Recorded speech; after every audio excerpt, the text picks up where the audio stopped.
نبي عليه الصلاة والسلام أحاديث كأصحدي وحكمده والنبي يقول لي 3 نقسم عليهن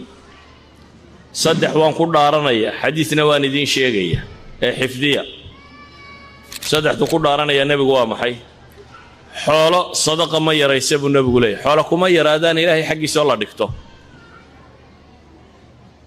wala zalama 'abdun madlama wala zulima 'abdun madlamatan sabara 'alayha lama dhulmiya adoonna oo dhulmiga kuma sabro ma afiyo iskama dulqaato illa zaadahu Allahu 'izza إلا يعفق إلهي وحوقه كرديا شرف قفنا الباب كمسألة مفر أبو النبي قولي إلا إيوه باب فقرب الله فره وحسيده هذا قبضته قال يا مسلم عدة دون طب بريض ما فعنا سادر ردد النبي قول حليه ولا فتح عبد باب مسألة قف مفر الباب كبريضة إلا يا إلهينا الباب كفقر غفره هل شيء واندين شيء قريب أبو النبي عليه الصلاة والسلام وامحي أدونك وافر أبو النبي قول يا أفر قف بأدونك وسقون هذا أفر تقف لبا وأماننتي لبا نوع عبيسنتي لبا دا أمانة وحكم ده أدون إلهي مال يا علمي سقود ضريب النبي أدون إلهي يسيء حاله يا علمي فهو يتقي ربه فيه حولها يا علمك إلهي سير ربي جيبك قعب صنية ويصل به رحمه نبي حلي الرحم كي سنة قرابدي سنة وكحريرنيا إلهي حق وكلية هي زكية وحل مدنا وجودنيا كاس آخرة أفضل المنازل بدقية يا ابو نبي ما لها قصر رأيه إذا جنة الدولك وقصر رأيه وحل ودقة وحكم ده سيد حديث كانت الماما يا ربي قعب سيدي إيوه هدي إلهي وحكوسية إناد حريريسو ضدك قرابة قوة حديث كمحل شاهد كما ينوك سوق هذا وحينو نافينا وكاله نبي عليه الصلاة والسلام وحينو شيغي أعماشي جاهلية للسمينية وقت الإسلام ككهر رأي للسمينية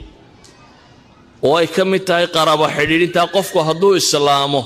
إنه عمل كان حتى أجر كيسي ولي وهليه ولو مركو سمينية وقالها لكن مركو إسلامي إن لقى أقبليه ولذلك ما النبي عليه الصلاة والسلام ويمي حكيم بن حزام صحابي اللورنشري وحيري إلهي الرسول كيسيو بالكورن الرمان سمين شري برقي جاهلية ده وحبا مهلية وحيابوه الشيغان يمركا وحكم إذا صلة الرحم كاس أسلمت على ما أسلفت من خير بليل أسلمت على ما أسلفت من خير وحي آت سميسي خيرات هرو مرسطي والله إسلام تيبو النبي قوت المامي قرابة حريرين تيدو وحين لنا مركا ومن الدين هذا بوا قورمة ضدك بدبا وحي وحسان حريرين تو إناي تاي مركا كو حريريان أنا أدنا حريريسان نعم تاسوا صح وابا القد لكن وحويان حتى هذا يكون ديبان oo ku gooyaan adiga way kugu leeyeen xiriirintii isaga dambaabay laakiin adiga way kugu leeyeen maxay xiriirintii walidalik ayaa nabiga alayhi salatu wasalaam xulay laysa alwasilu bilmukafi wasilka ninkan silatu rahimka sameynaya ninkan wax xiriirinaya ninka abaal guday ma habu nabigu ninka abaal guday tolka marka isku fiicantiina yanay wax ku taraan adnaad wax tartay ilmaadeeriya ilmaabtiyaha barwadaagiya dad qaraabo isku dhawaatina wax istartaan deewad abaal guday marka wixii lagu taruun badana wax ka celisay kama habu yiri nabigu kaynu ka hadlaynaa kaasi waa mukaafi baa la yiri waa nin abaal lagu lahayo abaalkii guday laakiin kan sheegaya walakin alwasilu alladhi idha quti'at rahimuhu wasalaha nabigu wasilku وكمرك أي جويان قرابديسو يسقوا حريرية بالنبي عليه الصلاة والسلام. ده القرآن كان وحكوت الله حادثة الإفك مركا دعضي بين أبور كي لقى فافيي عائشة رضوان الله عليها أبي بكر أيوه دارته وحكى دارنا يعني من كان وركر رميسته منافقين بورته سميي لكن دتك بدبا تشيره warka aan hubina iska rumaystay niman muslimiin oo waaweyn oo muhaajiriin iyo ansaarba leh ayaa run mooday warkiiyo faafiyey iyana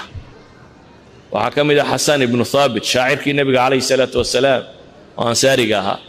waxaa kaloo ka mid ah muhaajiriinta mistax ibnu athaath waxaa ka mid ah xamna waxaa la yidhahdaa dadkii faafiye ka qayb qaatay bay noqdeen dabeeta abibakar wuxuu ka xanaaqay mistax ibnu athaath ninkan la yidhaahdo hooyadii iyo abibakar baa habro wadaaga markaa abibakar qaraabanimo iyo tolliimo daraaddeed isaga iyo hooyadiiba isagaa biila abibakar baa wuxuu biilaa mistaxan iyo hooyadiiba abibakar baa biila isagoo abibakar labadaba wax siinaya